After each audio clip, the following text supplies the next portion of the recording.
Hello, my Lane family, and thank you for tuning in to WLCD TV. I am your host, Chardonnay Gray, alongside with the Mr. Jawan Singh.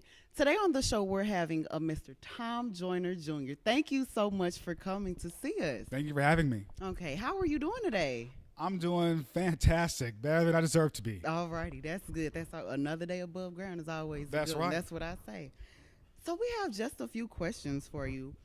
How are you feeling about Lane College? That you're actually on campus with us now. How are you feeling? I'm feeling, like I said, this has been amazing. This is actually my second time on the campus. I Okay. snuck up here on my own last September and had a great time up here. But then today, the official welcome was mind blowing. I have never been welcomed with a marching band, and the marching band here. Oh my God, that was. I can't wait to email that footage back to home and start posting that. So yeah, like I said, I'm doing a lot better than I deserve to be today. I'm just honored. All right, we're happy to have you. So Mr. Joyner, could you tell us a little about your childhood? Childhood. I was born in Dallas, Texas. Lived there for a couple years at first, and then my father was actually the morning man on the radio station down in Dallas when I was younger. My brother and I were born.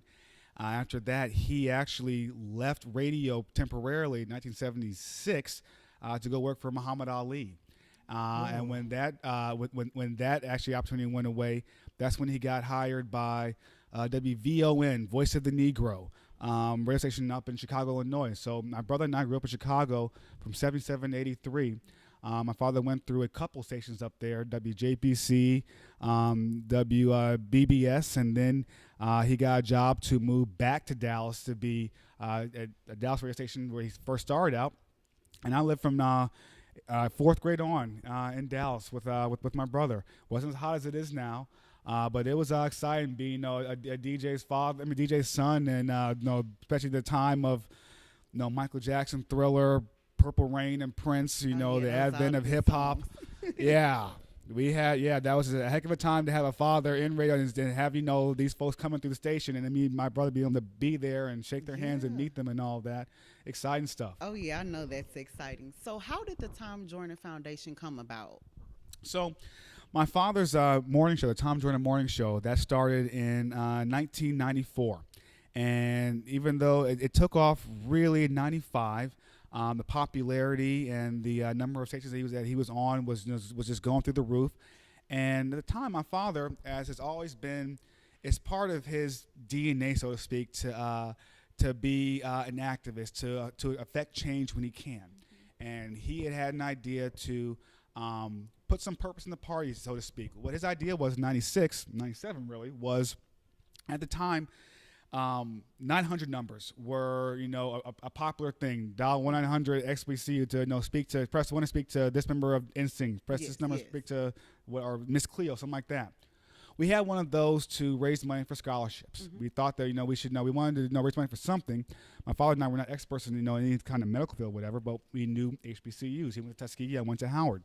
And so we raised money for Howard because I still had connections there. Okay. And we thought that was going to be a month-long thing. As it turns out, it raised $20,000 in the first month. Look at God. So exactly.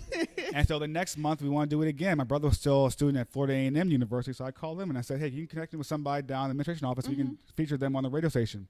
At that point, we started raising more money and formalizing it into what's now known as the Tom Joyner Foundation. But started as a 900 number and then just organically grew from there to start, encompassing other mechanisms and ways of raising money and support for not just the schools, but their students. Okay, to get a little bit more personal, you being the chief executive as well as the president for this foundation, how is it for you to balance life, home, and everything else that goes on a daily? Is it difficult, or is it No, it's not really difficult these days because I don't have a life, so I don't have anything to balance.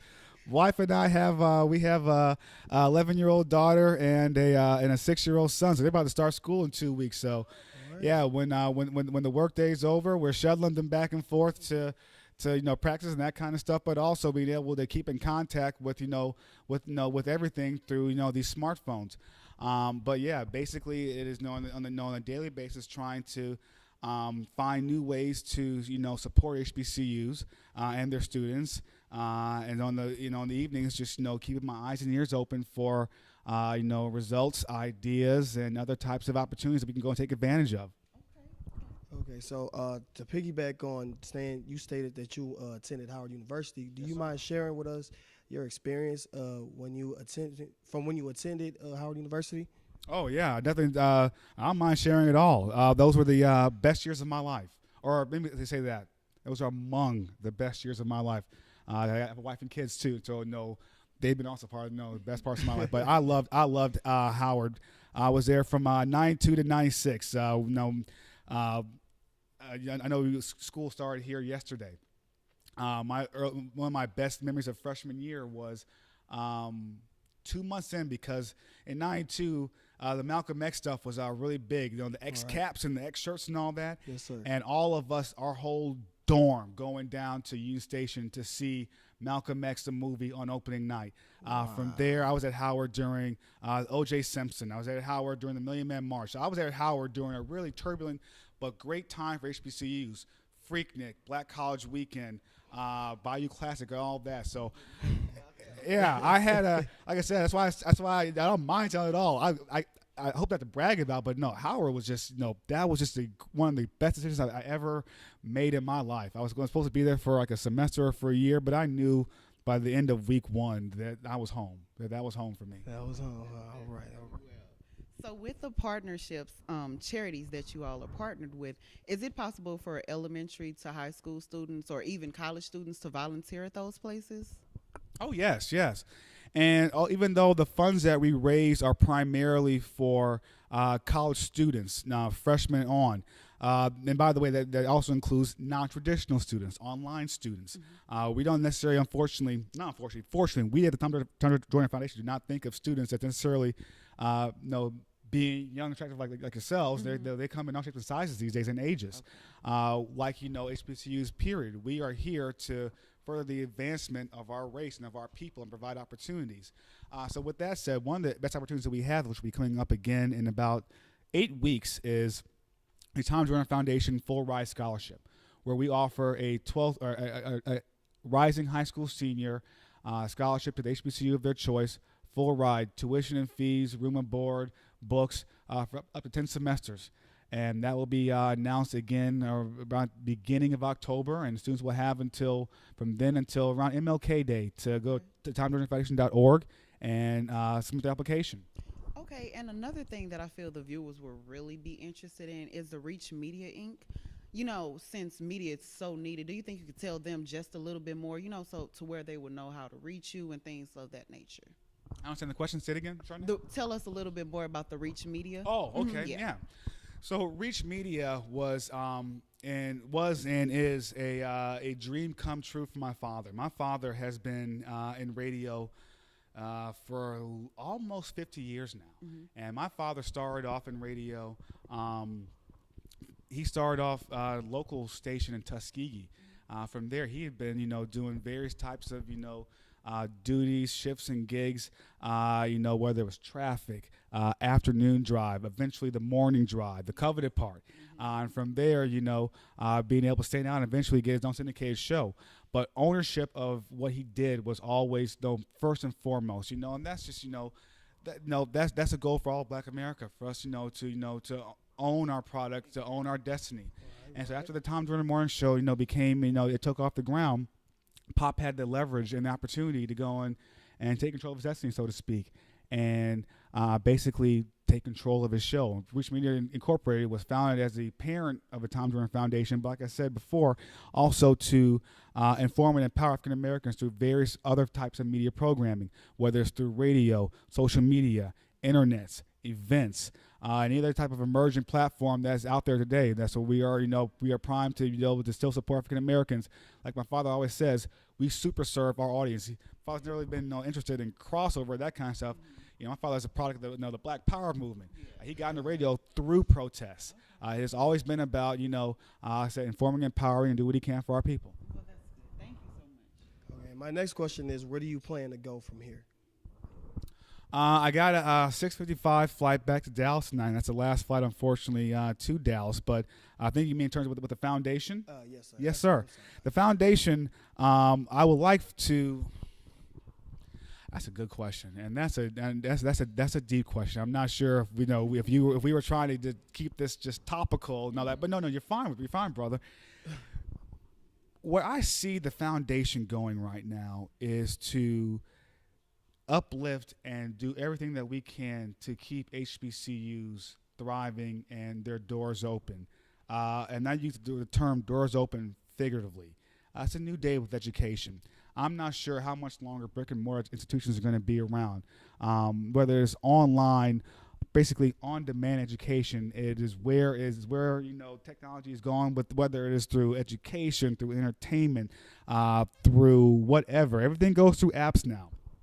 Furthermore, it is becoming harder and harder for private schools, whether it is Lane or Vanderbilt or Rust or Morris, to compete with public institutions, public universities. But we need all 105 of these schools. We need our Knoxvilles, just like we need our Tennessee States, just like we need our Meharys, just like we need our Fisk, that go into state to state. My challenge, what I feel is the foundation's challenge, is to be able to roll with the punches, being able to keep students supported. After all, the cost of education is going higher and higher. It's increasing exponentially on a yearly basis.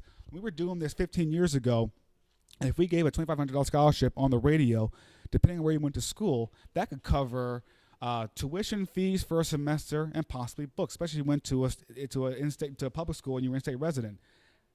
That kind of money today, it's not a drop in the bucket, but it's not going to be enough to get you validated for the semester. And it's getting harder and harder, not only for students to be able to afford college, but for the colleges themselves to be able to remain viable and to be able to be competitive, to give these students education, to get a job, or just even to get their money's worth.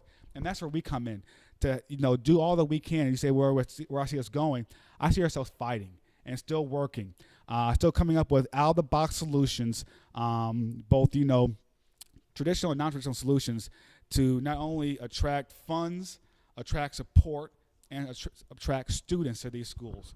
Not everybody is equipped or has a desire or has the funding to go to the University of Tennessee. But the workforce that we need to have in place 5 years from now is going to require everybody doing their best to better themselves with education, no matter how they do it. Yes. So Sorry for the long answer. The last question that we have for you is: with you graduating from an HBCU, Howard University, do you feel that equipped you for the real world?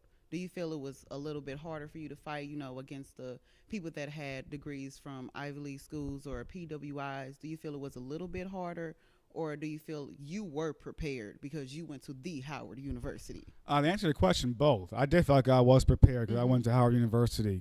Go Bisons. Yeah. But in terms of dealing with or competing against other types of students with other types of degrees, that's life, and that's how it goes these days. But I wouldn't trade my experience for the world, and I thank God for it every day. Okay, then. All righty. Well, we just want to thank you so much for coming to Lane again. We're so very appreciative of everything you're doing. So thank you for having me. thank you guys for